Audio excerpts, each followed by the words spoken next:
ఈ వీడియోలో మనం ఒక వెరీ ఇంపార్టెంట్ టాపిక్ని డిస్కస్ చేయబోతున్నాము. జాగ్రత్తగా వినండి. మీ అందరికీ తెలుసు, ప్రజెంట్ ప్రపంచంలోనే అత్యధిక జనాభా గల దేశంగా మన ఇండియా రికార్డు క్రియేట్ చేసింది. మనం జనాభా విషయంలో చైనాని కూడా దాటేసాము. మన దేశంలో జనాభా విపరీతంగా పెరుగుతుంది కాబట్టి భవిష్యత్తులో మనకు ప్రాబ్లమ్స్ వస్తాయి. కావలసిన రీసోర్స్ మన దగ్గర లేవు అని మనలో చాలామంది అనుకుంటారు. కానీ గైస్, ప్రజెంట్ కొన్ని దేశాల్లో జనాభా పెరగకపోవడం ఒక అతిపెద్ద ప్రాబ్లంగా మారింది. ఈ ప్రాబ్లం మన ఇండియాకు కూడా వచ్చే అవకాశం ఉంది. ఎస్, జనాభా పడిపోయే ప్రాబ్లం మన ఇండియాలో కూడా వచ్చే అవకాశం ఉంది. గత కొన్ని రోజులుగా ప్రపంచవ్యాప్తంగా సౌత్ కొరియా గురించి అనేక న్యూస్ ఆర్టికల్స్ పబ్లిష్ అవుతున్నాయి. అందులో వాళ్ళు చెప్పేది ఏమిటంటే, భవిష్యత్తులో సౌత్ కొరియా కంప్లీట్గా ఈ భూమి నుంచి అదృశ్యమయ్యే అవకాశం ఉంది అని. అంటే ఫ్యూచర్లో సౌత్ కొరియా ఉండకపోవచ్చు. ఇక్కడ మీరు ఆర్టికల్లో చూడొచ్చు, why South Korea could become the first country to disappear from earth. ఈ టాపిక్ని ప్రపంచవ్యాప్తంగా ఉన్న నిపుణులు, శాస్త్రవేత్తలు సీరియస్గా తీసుకొని దీని గురించి డిస్కస్ చేస్తున్నారు. బై ద వే, ఇక్కడ సౌత్ కొరియా డిసపియర్ అయిపోతుంది అంటే లిటరల్గా మ్యాప్ నుంచి మాయమైపోతుందని కాదు. సౌత్ కొరియాలో పాపులేషన్ విపరీతంగా తగ్గిపోతుంది.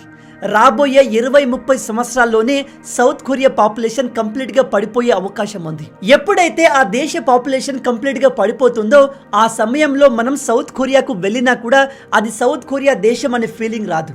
ఎందుకంటే ఎటు చూసినా వేరే వ్యక్తులు ఉంటారు. South Korean natives almost అంతమైపోతారు.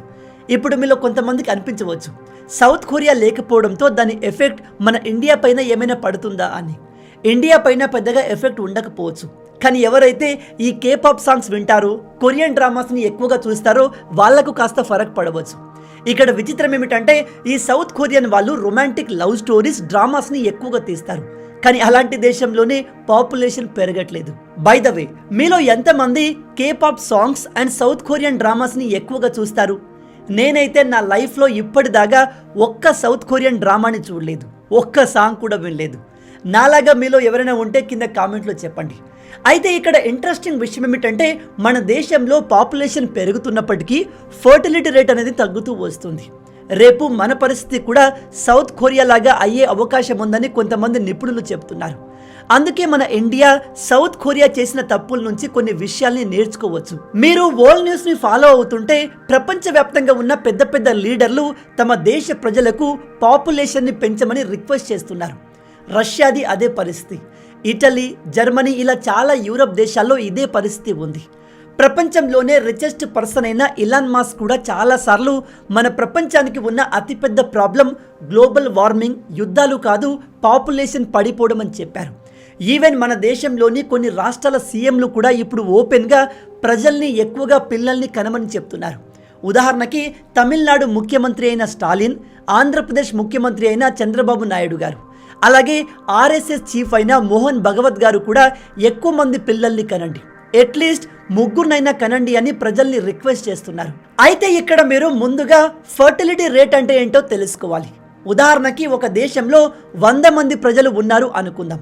రాబోయే 100-200 సంవత్సరాల తర్వాత కూడా ఆ దేశంలో 100 మంది పాపులేషన్ ఉండాలి అంటే ఖచ్చితంగా అక్కడి ఫర్టిలిటీ రేట్ 2.1గా ఉండాలి.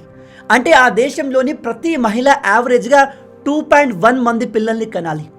2.1 పిల్లల్ని ఎలా కంటారు బ్రో అని కన్ఫ్యూజ్ అవ్వకండి, అది యావరేజ్ నెంబర్. దీన్ని మనం ప్రతి మహిళ అట్లీస్ట్ 2 పిల్లల్ని కనాలి అన్నట్టుగా అర్థం చేసుకోవచ్చు. ఒక దేశం యొక్క ఫర్టిలిటీ రేట్ 2.1 కంటే తక్కువగా ఉంటే ఖచ్చితంగా ఆ దేశ పాపులేషన్ తగ్గుతూ ఉంటుంది. ఒకవేళ ఒక దేశ ఫర్టిలిటీ రేట్ 2.1 కాకుండా 1 ఉంది అనుకోండి, అలాంటి సమయంలో రాబోయే 20-30 సంవత్సరాల్లో ఆ దేశ పాపులేషన్ సగానికి తగ్గిపోతుంది. అందుకే మన ఇండియా ఎట్టి పరిస్థితుల్లో 2.1 ఫర్టిలిటీ రేట్ని మెయింటైన్ చేసేలాగా అధికారులు, రాజకీయ నాయకులు జాగ్రత్త పడుతున్నారు. ఇప్పుడు మీలో చాలామంది అనుకోవచ్చు, అదేంటి బ్రో అలా అంటారు? ప్రజెంట్ మన పాపులేషన్ మామూలుగా ఉందా? దేశంలో ఉన్న పాపులేషన్కే సరిపడా ఫెసిలిటీస్ లేవు, ఇన్ఫ్రాస్ట్రక్చర్ ప్రాపర్గా లేదు. చైనాతో కంపేర్ చేస్తే మన దేశ పరిస్థితి ఎలా ఉందో చూసారా అనొచ్చు. కానీ గైస్, మన దేశంలో ఇన్ఫ్రాస్ట్రక్చర్ చాలా తక్కువగా ఉంది. కానీ మన దేశం చాలా పెద్దది. మన రాజకీయ నాయకులు, మన అధికారులు ప్రాపర్గా పనిచేస్తే ప్రజెంట్ మన దేశ పాపులేషన్కి సరిపడా రీసోర్సెస్ మన దగ్గరే ఉన్నాయి. మనం కూడా ఇతర దేశాల్లాగా ర్యాపిడ్గా డెవలప్ కావచ్చు. కానీ మన దురదృష్టం ఏమిటంటే ప్రజెంట్ మన దేశ అభివృద్ధి కోసం దేశాన్ని ఎలాగైనా డెవలప్ చేయాలి అనే ఉద్దేశంతో పనిచేసే నాయకులు మన దగ్గర తక్కువగా ఉన్నారు. మన దేశంలోని నార్త్ స్టేట్స్ అయిన ఉత్తరప్రదేశ్, బీహార్ లాంటి ప్రాంతాలకు వెళ్తే అక్కడ జనాభా నార్మల్గానే ఉంది. ప్రతి సంవత్సరం పాపులేషన్ పెరుగుతూనే ఉంది. కానీ మన సౌత్ రాష్ట్రాలకు వస్తే మన దగ్గరే జనాభా తగ్గుతూ వస్తుంది. గుర్తుపెట్టుకోండి, ఏ దేశంలో ఏ ప్రాంతంలో అయితే అభివృద్ధి జరుగుతుందో అక్కడ మెల్లగా పాపులేషన్ తగ్గుతూ ఉంటుంది. ఎందుకంటే అక్కడి ప్రజలు చాలా ఎడ్యుకేటెడ్ అయి ఉంటారు. వాళ్ళకు తెలుసు పిల్లల్ని కంటే ఖర్చులు ఎలా ఉంటాయి, ఎంతమంది పిల్లల్ని కంటే వాళ్ళకు కంఫర్టబుల్గా ఉంటుంది అని. అందుకే చాలామంది ఒక్క పిల్లాడితోనే సాటిస్ఫై అయిపోతున్నారు. ఈ కాలపు యువత అయితే అసలు పెళ్లికే దూరంగా పరిగెడుతున్నారు. చాలామంది పెళ్లి చేసుకున్నప్పటికీ పిల్లలు వద్దని డిసైడ్ అయిపోతున్నారు.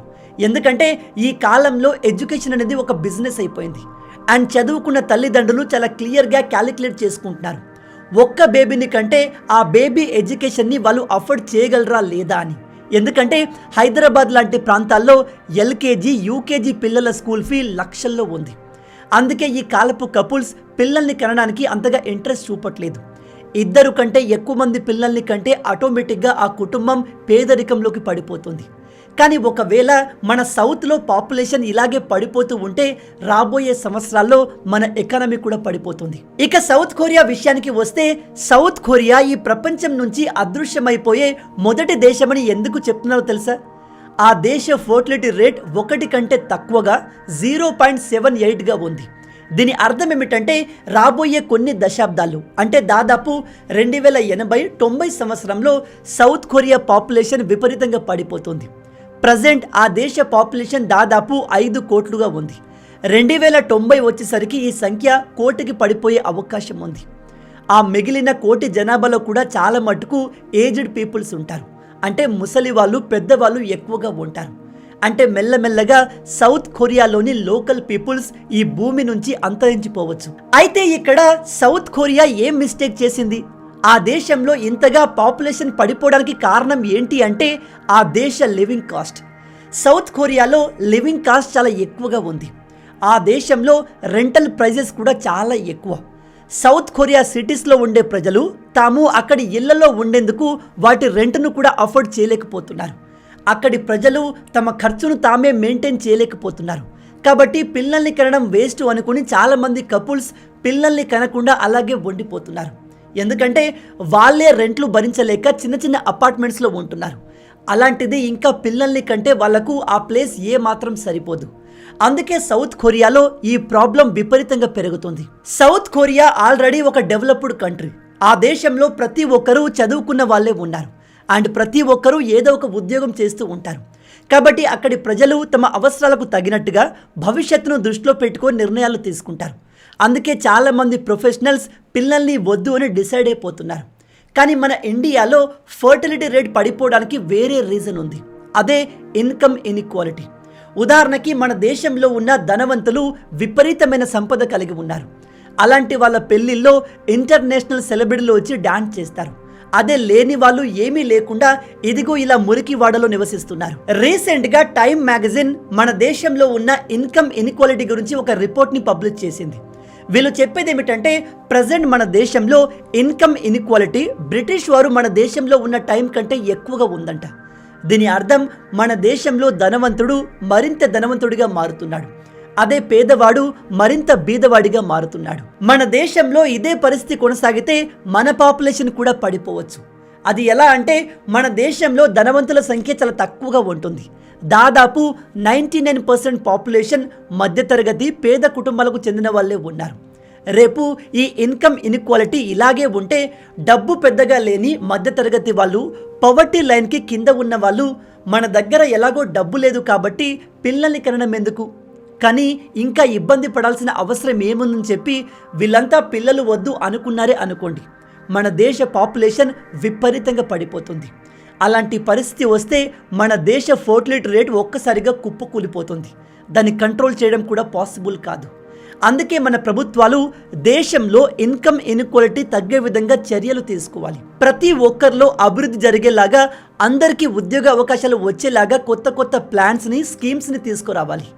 అలాగే దేశంలో కొత్త కొత్త సిటీస్ని ఎస్టాబ్లిష్ చేయాల్సిన అవసరం ఉంది. ఎందుకంటే ఉన్న సిటీస్ని మనం అలాగే కంటిన్యూ చేస్తే ప్రజలంతా అవకాశాల కోసం అక్కడికే వెళ్తారు. అలా ప్రజలంతా ఒకే దగ్గర ఉన్నప్పుడు ఆ ప్రాంతంలో లివింగ్ కాస్ట్ పెరుగుతుంది, ఇళ్ల రెంట్లు పెరుగుతాయి, ఇతర వస్తువుల రేట్లు కూడా విపరీతంగా పెరుగుతాయి. ఇప్పుడు సౌత్ కొరియా అదే ప్రాబ్లంని ఫేస్ చేస్తుంది. చివరికి అది కూడా మన ఫర్టిలిటీ రేట్ పడిపోవడానికి కారణం కావచ్చు. ఈ ఫర్టిలిటీ రేట్ పడిపోవడం అనేది ఒక దేశానికి అతిపెద్ద సవాల్. పాపులేషన్ పడిపోతే అభివృద్ధి పడిపోతుంది, ప్రపంచవ్యాప్తంగా ఆ దేశానికి ఉన్న ఇంపార్టెన్స్ పడిపోతుంది. అందుకే ప్రజెంట్ సౌత్ కొరియాలో జరుగుతున్న పరిస్థితుల్ని ప్రపంచ దేశాలు చాలా కేర్ఫుల్గా అబ్జర్వ్ చేస్తున్నాయి. ఇలాంటి పరిస్థితి తమ దేశంలో రాకుండా ఉండేందుకు ఏం చేయాలో ప్లాన్లు వేసుకుంటున్నాయి. ప్రజెంట్ మన దేశ యువతలో కూడా ఒక ఇంట్రెస్టింగ్ ట్రెండ్ స్టార్ట్ అయింది. పిల్లల సంగతి అటు ఉంచండి, చాలా మంది పెళ్లిని అనవసరపు ఖర్చులాగా చూస్తున్నారు. అండ్ పెళ్ళైన వాళ్ళు పిల్లల్ని అదనపు ఖర్చుగా భావించి కనొద్దు అనుకుంటున్నారు. ఇలా డిసైడ్ అవ్వడం రైటా రాంగా అనేది మనం చెప్పలేం. ఎందుకంటే ప్రతి ఒక్కరూ తమ ఫైనాన్షియల్ కండిషన్ని బట్టి ఈ డెసిషన్స్ని తీసుకుంటారు. అండ్ ఇలాంటి ఆలోచనలు ప్రజెంట్ యువతలో ఎక్కువగా ఉన్నాయి. ఇది ఇలాగే కంటిన్యూ అయితే సేమ్ సౌత్ కొరియా పరిస్థితి మనకు రాక తప్పదు. దీని గురించి మీరేమనుకుంటున్నారు? మీ ప్రకారం మన దేశంలో ఇలాంటి ట్రెండ్ స్టార్ట్ అవడానికి కారణం ఏంటి? వరల్డ్ మీడియా చెప్తున్నట్టు మన దేశంలో కూడా ఫర్టిలిటీ రేట్ పడిపోయే అవకాశం ఉందా? మీ ఆలోచనల్ని కింద కామెంట్లో చెప్పండి. మొత్తంగా ఇవి ఈ వీడియోకి సంబంధించిన పూర్తి విషయాలు. ఈ వీడియో మీకు నచ్చింది అనుకుంటున్నాను. నచ్చితే అలా ఊరికే చూసి వెళ్ళిపోకుండా వీడియోని లైక్ చేయండి. ఈ వీడియోకి నేను మీకు ఇచ్చే లైక్స్ టార్గెట్ 5000 లైక్స్. చాలా ఈజీ, సింపుల్గా చేసేయండి. రాబోయే వీడియోలో ఇంకో ఇంట్రెస్టింగ్ టాపిక్తో మళ్ళీ కలుద్దాం. అంటిల్ దెన్, జై హింద్.